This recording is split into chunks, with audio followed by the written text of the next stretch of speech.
Daiwa Anglo-Japanese Foundation. My name is Jason James. It's lovely to have so many of you here, and such luminaries too, for what is kind of the opening of our autumn program after the summer. And we're opening on a nice meaty topic, NATO and Japan. Well, let me introduce our speakers today very briefly. So our main speaker is Dr. Philip Shetler-Jones here. And in fact, I've been talking to him for several years about doing an event of this type, so I'm very pleased that we've finally got this off the ground. He is a senior research fellow at RUSI, the Royal United Services Institute, and he has a bachelor's and a master's in Japanese studies, but went on to do a PhD on Japan's defense policy. And he also has actual defense experience as a commando. So he's been at the cutting edge of things, but on the more policy side, he led the international security and geopolitics team at the World Economic Forum, and was before RUSI he was a consulting fellow on the Indo-Pacific at Chatham House. And then we're very lucky today to have Bill Hayton of Chatham House here as our moderator. So he's an associate fellow on the Asia Pacific program there. He's a former BBC journalist with wide experience of Asia, spent time living in both Vietnam and Myanmar, and is the author of 4 books on Asia. He worked for the BBC until the year before last, and he is also a fellow of the Royal Geographical Society. And Bill is going to be our moderator, so I'll hand straight over to him to take control. Thank you very much indeed. So Philip, you're going to begin with some slides and a presentation, and then I'm going to ask you a couple of questions, and then I'll throw it open to the floor for some Q&A, and maybe come back with some more points as we go on. Is that all right? Sounds very good. Please do. I'm going to stand up so that I can look at the slides without turning over my shoulder too much, if that's all right. Good afternoon. Thank you for coming out. It's fantastic to see so many people and so many old friends as well.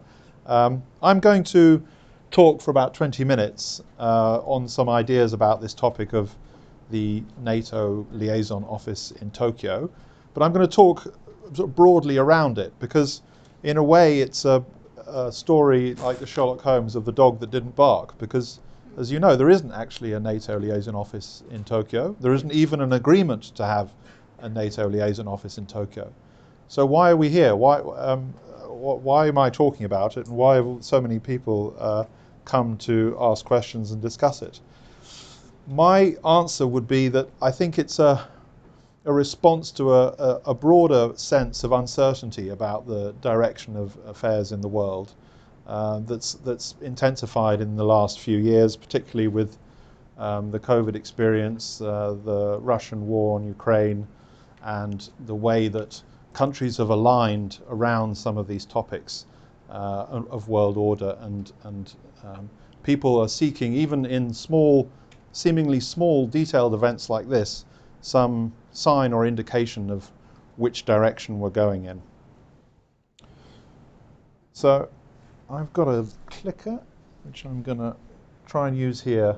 So this is one of the themes, really, which is a cartoon taken from the China Daily editorial. As you can see, he's depicting NATO as a kind of Godzilla threateningly approaching Asia, which looks like a nice, pristine, developed scene with dark clouds, supported by a menacing-looking, perhaps Hinomaru, Japan-like figure holding up a bridge. So this is one aspect that I will be talking a bit more about, and I hope to hear your thoughts on as well, is how much is this really about a NATO office in Tokyo, and how much is it about the way that this story can be used to promote a different narrative of what's happening in the world and what should or shouldn't happen next.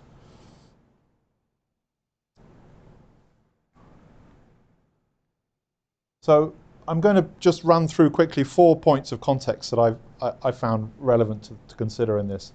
One is what's happened in the last 5 to 10 years on the Euro-Atlantic side of the world, which is we've had from around 2011-12, the United States announced the pivot to Asia, renamed the rebalance, largely, though not entirely, triggered by a sense of a rising China and the consequences of that for America's position in the region. And then the second, of course, Russia attacking, occupying, and then invading in full force in Ukraine. Then the shifting of NATO partnerships, really from what was a configuration of partnerships built around the war on terror in the Middle East to something more in the Asia-Pacific direction. And then something we can talk about, the formation of what you might call, as my colleague at RUSI, Neil Melvin, calls the counter-West. So a loose or tightening alignment or alliance of countries who think that the West is part of the problem, and so they need to organize themselves to deal with that. So this is, as I said, what's happened. The European Union, as well as European Union member states like France, Germany, the Netherlands, Spain, Czech Republic, Italy. I mean, there are so many countries now have some sort of Indo-Pacific strategy. And this is really quite a new development. Of course, in the UK, slightly fuzzy picture, but we have our Global Combat Air Programme, unifying Italy, Japan, and the United Kingdom defence. The famous AUKUS, Australia, UK, and USA. And there on the bottom right, you have the Indo-Pacific 4, Asia-Pacific 4, depending which generation of NATO documents you read.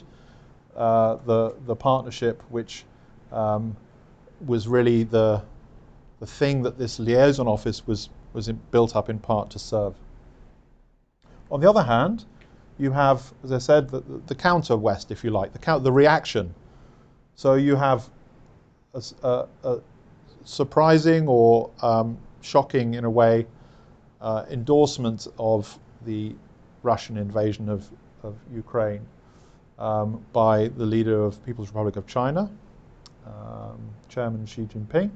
And is he, as he said, I think at the end of one of his meetings with Vladimir Putin, looking forward to an era of momentous change and something that they will lead together with other like-minded countries?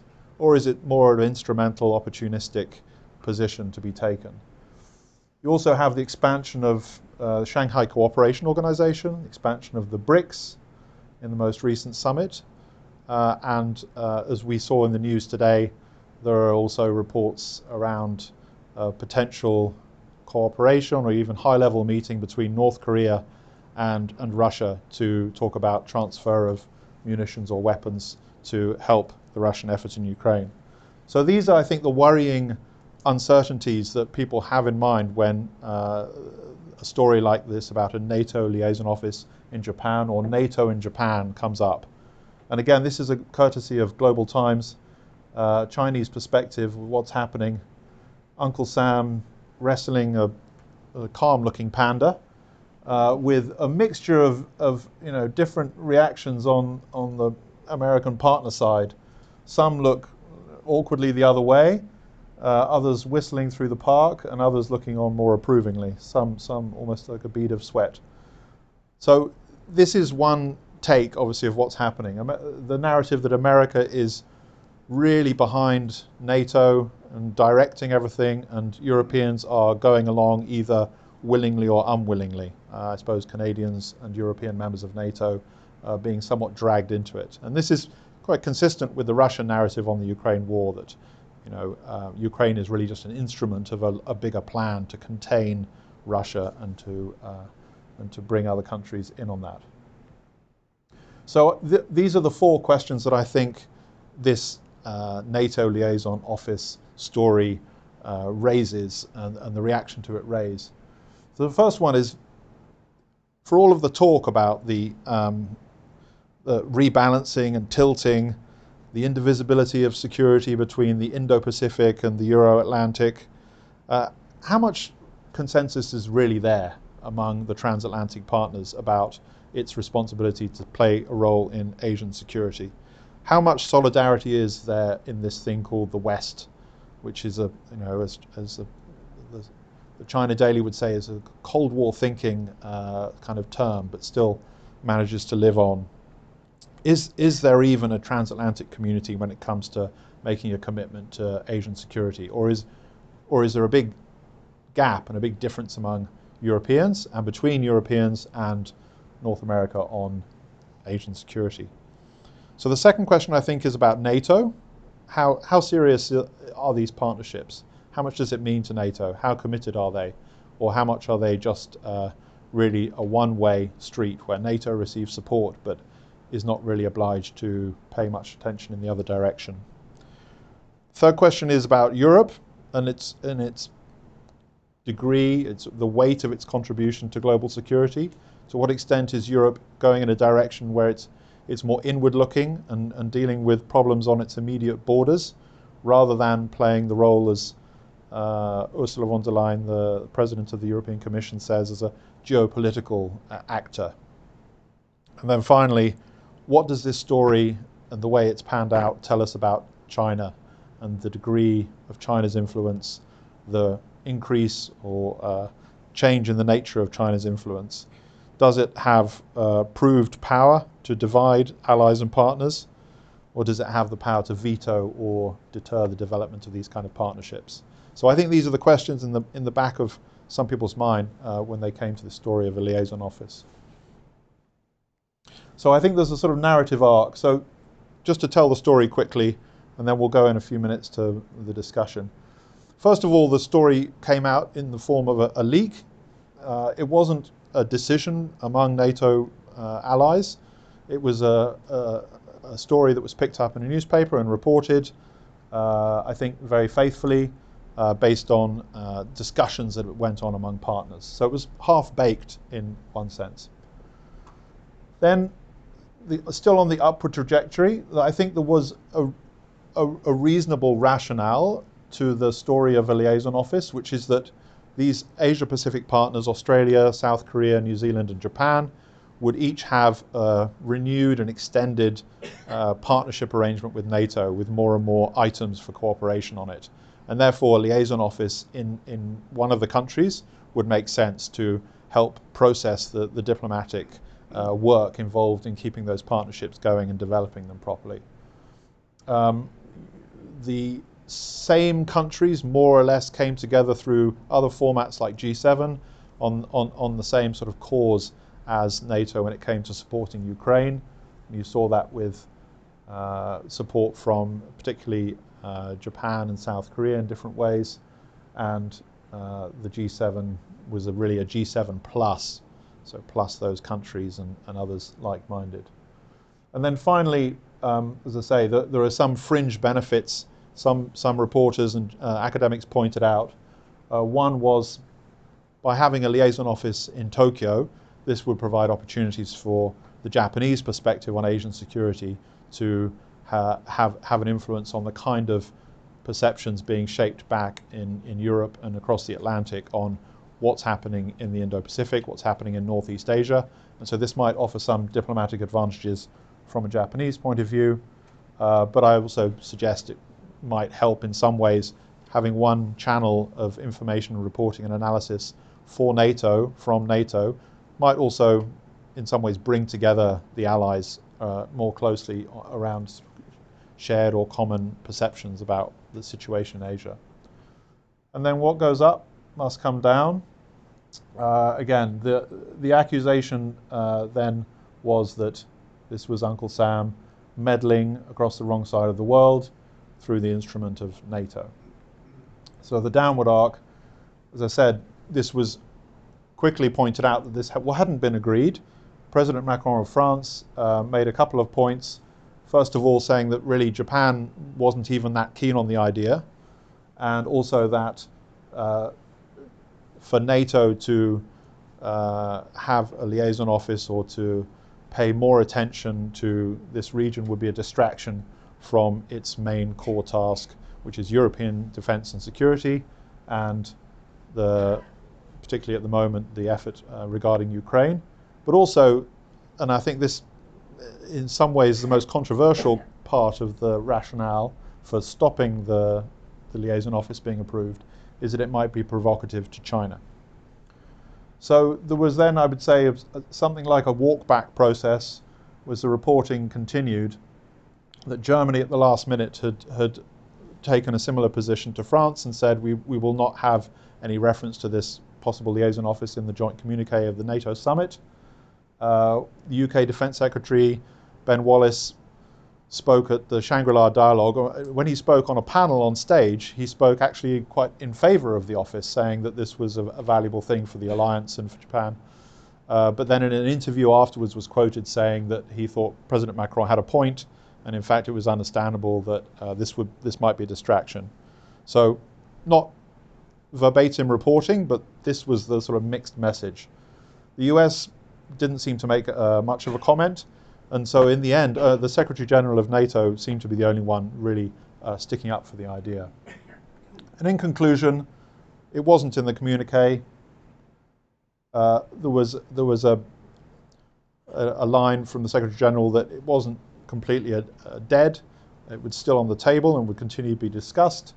And I picked up there was an interview in Washington, D.C. with a think tank with a representative of the government of Japan who said something along the lines of, well, Japan was not the demandeur in this case, which also sort of lent weight to the suggestion that this wasn't even really being supported strongly in Japan. So in conclusion, question for discussion, question for our discussion later. Was this a step forward in terms of global solidarity or more of a self-inflicted injury? When you consider the way the story came out and the way it gave an opportunity to suggest that China has the power to really deter or dissuade NATO allies from even opening a one-person office in Tokyo, would it have been better for the whole thing never to have been mentioned in the first place? And what does it say about those four questions that I brought up in the beginning, about Europe, about NATO, about the commitment to partners, and about the influence of China? So with that, I shall wrap up my slide comments. I don't know if you want to leave this one on, or it's fine by me. Should you put your four questions up? Or the four questions. Right. Yeah, good idea. Yeah, reminder. Great. Thank you very much indeed. Thank you. That really sets the scene very well. I think I might begin with something that you were alluding to there about whether Japan wanted this thing in the first place. I mean, what do you have a view? Was Macron right that even Japan didn't want it, or do you think Japan has an interest in seeing a NATO office open in Tokyo or wherever? I find it implausible that it would even have got this far if Japan had said that it was not in their interest and they would not wish to host it. So I think it's probably somewhere in the middle. There must have been some positive reaction to the idea. But the fact that it wasn't on the record and there wasn't anybody from the Japanese government side really willing to stand up and say something positive about it created the opportunity for others to make that point and not be contested, and so quite easily leaves that impression. And as I say, there was the short comment by the official in Washington who said, "We're not the demandeur," right. Which rather confirmed that, yeah. Or at least was it damage control, or just to say, well, look, people shouldn't make such a big fuss about this because it wasn't even something that really got that far. Or does it reflect a bit of ambivalence in Japan as well? Why do you think Japan might want a NATO liaison office? What would be the pluses for the Japanese side, do you think? Well, I think the last three leaders, really, from Prime Minister Abe and then Suga and then Kishida, have been fairly on the same lines about the interests of Japan to be closer to European and North American partners on global security issues. And Prime Minister Abe was one of the first leaders from this region to go to a NATO summit quite some time back. Japan for a long time had built up partnerships with NATO. So really it was out in front. I mean, one other way of comparing it is with Australia, who of course gave forces to the NATO campaigns in Afghanistan. So in a way is also a very leading partner of NATO and is very highly integrated. There are a lot of Australian military officers in the NATO and SHAPE system. So those two countries are really quite far out front. I think perhaps one difference is because Australia is so well embedded and as a military partner, the diplomatic level was not as important. But I think for recent Japanese leadership, the idea of being the sort of non-Western member of these things like G7 and NATO has been considered a benefit in terms of allowing Japan to raise awareness in Europe and America about their perception of Asian security issues. And as I say, there was some speculation that by having the office in Tokyo, you would have a Japan lens on China or on the South China Sea or whatever is happening. And so I guess it was consistent with that idea that it's an opportunity for influence and shaping perception.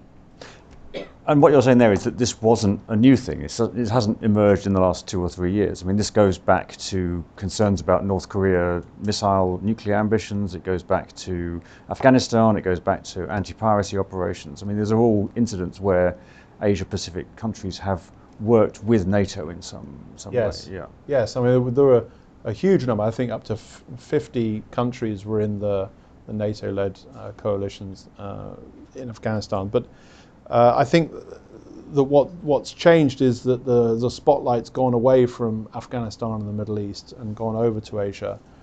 The mechanism of these partnerships has had to be sort of rethought and refitted to the current priority, which is Indo-Pacific security, and driven a lot by people's anxieties about China. And so it's been still a work in progress. I think it clearly doesn't seem to have stabilized, as we can see from the way this story panned out. But one thing that all those 4 countries have in common is that they're all security allies of the US as well. So is it easy to sort of use that idea that this is the Americans pushing its Indo-Pacific partners into some kind of global anti-China construct? I mean, it can't. If you're the China Daily, you can make that case with a cartoon. How much do you think this is the Americans saying, we've all got to work together? Well, on the first thing you said, that they're all American security partners, in a way that's true. New Zealand is not I think an ally in quite the same way as the other 3. So I don't know if anybody is here from New Zealand who can go into more detail about that. Slight spat about nuclear things in New Zealand. Yes, but, yeah. So, but I take your point. What I find interesting about this narrative that it's all about American priorities, and NATO and other constructs are really just a shell for Americans or puppeteering. It's also very consistent with the Russian narrative about NATO and the West. Because on the one hand, the West is this instrument that's accused of encircling and threatening and suppressing the rights of countries like Russia and China. On the other hand, it's the West is considered something that's not actually real. It's just a word for an American-led world order. And countries who go along with America aren't really doing so out of any agency or process of determining their own interests and making a calculation. They're coerced into it to some extent, or they're just the vassal state idea. And what's interesting beyond that is that the vassal state narrative is also within the public discourse in NATO countries. I mean, that's absolutely part of the language of speeches about NATO being brain dead, or I think President Macron said about European policy towards the Indo-Pacific as we can't be vassalized, and I think that's, in a way, that's referring to the same construct, with that this is an American project and we shouldn't be dragged along into it. This came up when people were looking at how Europe might react to a crisis over Taiwan. And President Macron said, we should not be dragged into a fight that is not ours. But it's sort of odd that the leader of France should say that, when France has been at the forefront of having an Indo-Pacific strategy. It has overseas territories in the Pacific and the Indian Ocean, and has been one of the leading players in saying that Europe, needs to do more. So, in that case, is it more about Europe should be doing this separately from NATO, rather than sort of, the West should stay out of this region. Do you think that's where the French are coming from?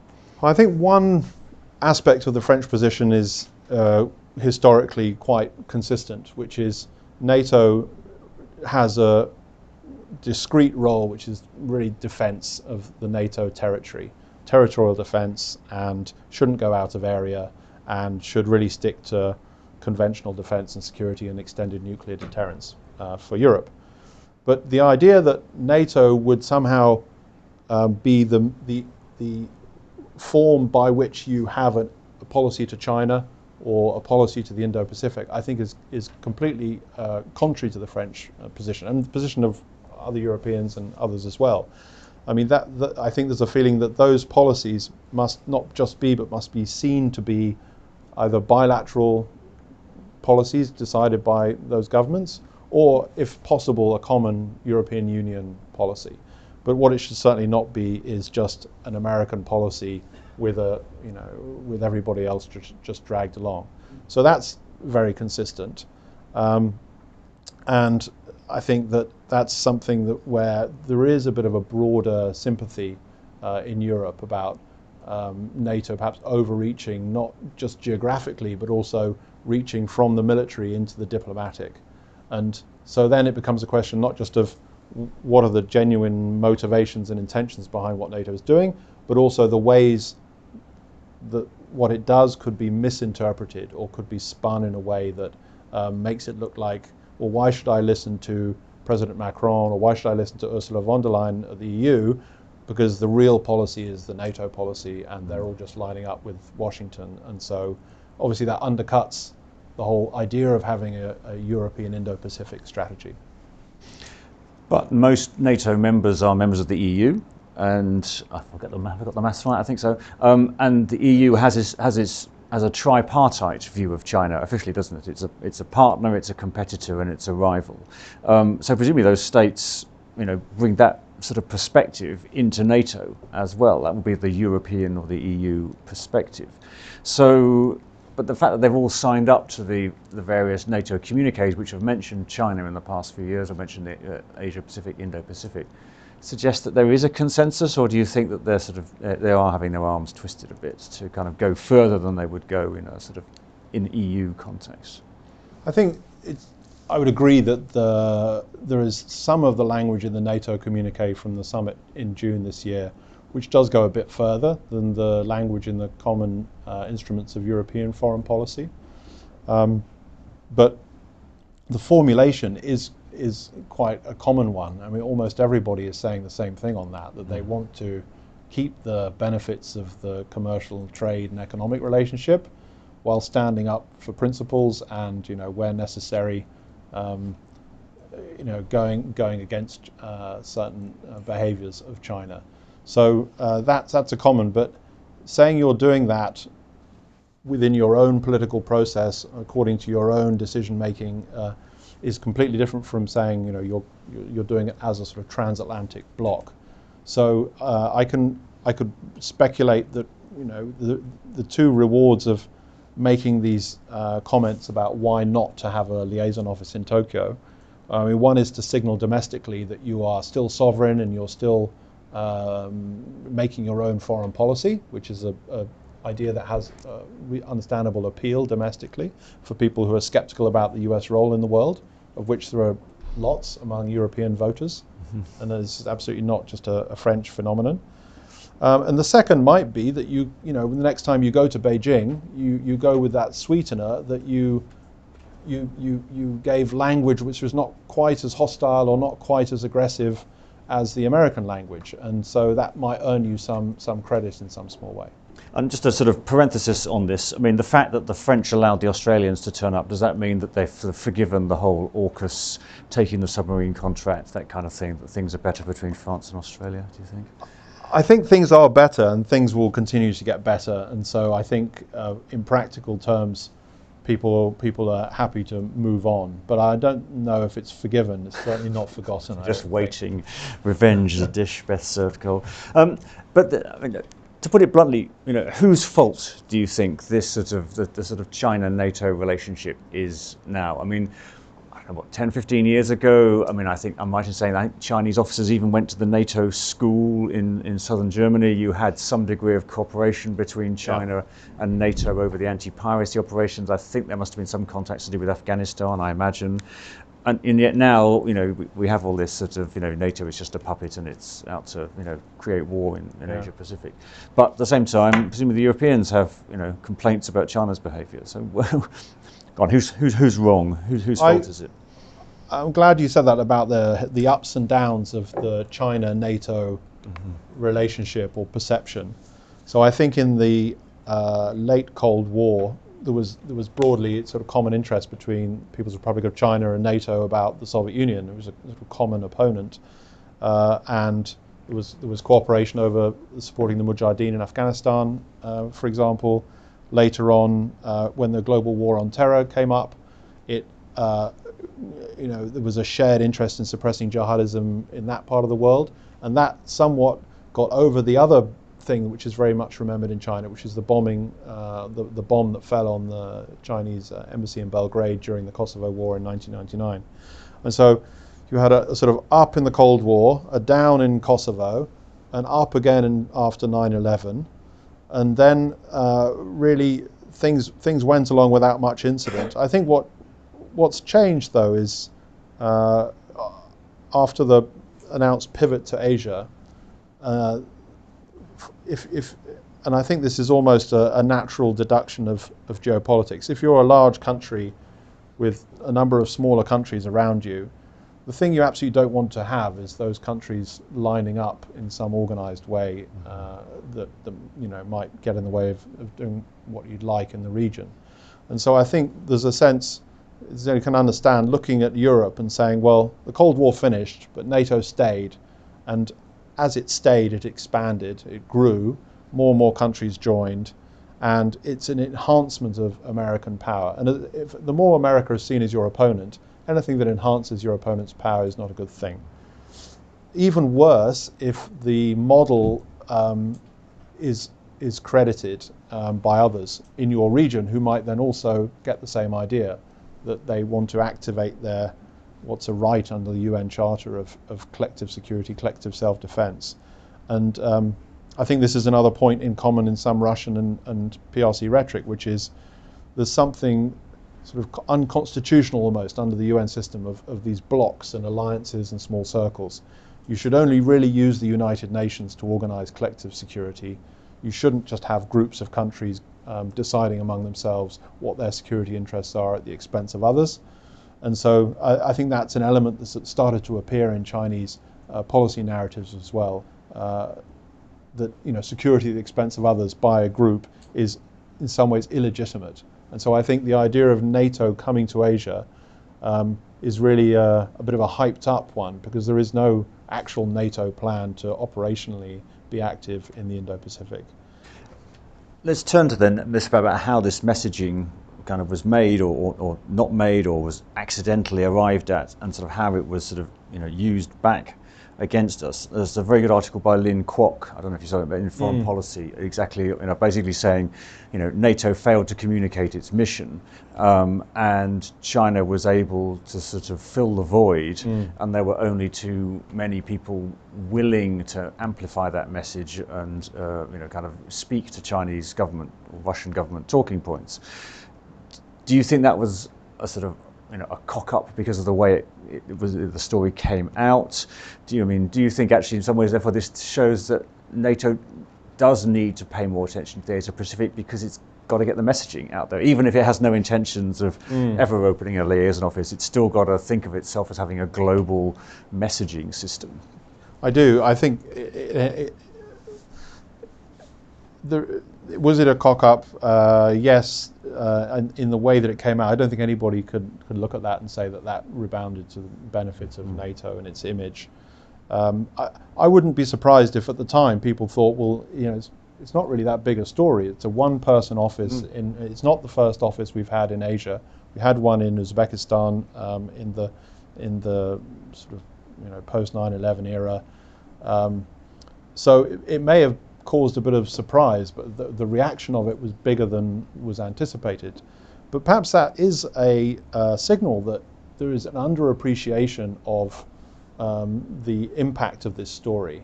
And I think this was one of Lin Kwok's points in her article as well. That just goes to make the point that actually NATO does have a job to do in defending its image and engaging in the narrative sort of contest about not just NATO, but about the legitimacy of alliances and voluntary alignments of countries who get together. So in a way, a NATO liaison office would have potentially had that benefit.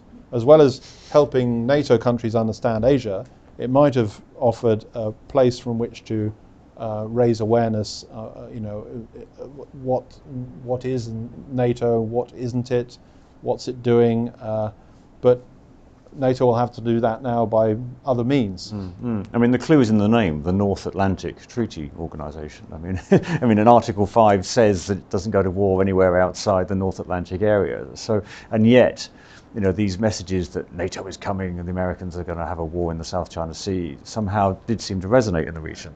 Yes, well, when you had a NATO operation in Afghanistan, it's quite easy to put that out as sort of debunking the idea that NATO is a purely defensive organization that stays in the North Atlantic.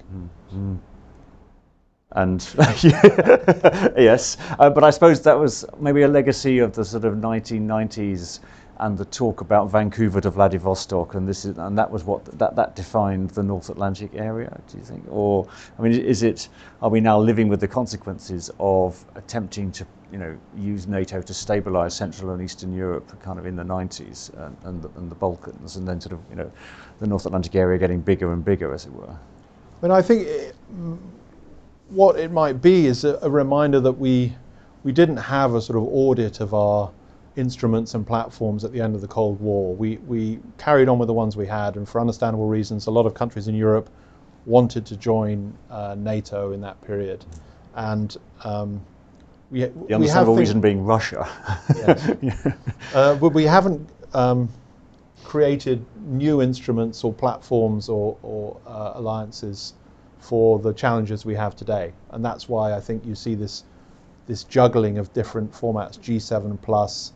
There's an alliance of democracies meeting, which didn't really gel, and so I think it is a reflection of just holding on to the structures that you've got, because they're well institutionalized. They're sort of established in budgets. They're bureaucratically sort of stuck. When it comes to building something new, it's much more challenging.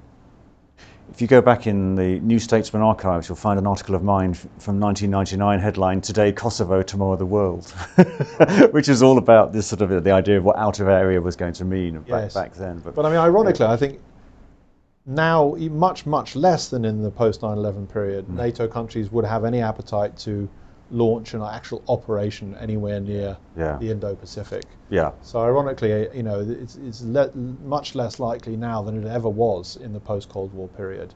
And despite that, the bogeyman of NATO is still a useful one to wave around to say, really, as Prime Minister Kishida said, today in Ukraine, tomorrow in the Indo-Pacific, meaning one thing, which is we need to be ready, we need to deter, we need to have our own capability, we need to be aware of the risk of large-scale conventional war recurring under nuclear threat. The Chinese message is almost the same, which is today in Ukraine, tomorrow in the Indo-Pacific, meaning if you let America bring NATO here, something of the nature of the Ukraine conflict will happen here, and that will be because it was introduced into the region from outside in a deliberate attempt to stir things up and provoke China. So those sort of mirror image narratives. By the Americans, yeah. Yes. That was great. Thank you very much. Thank you so much to both of our speakers today, and also to the audience, very well informed audience on this topic. So great discussion. Thank you so much.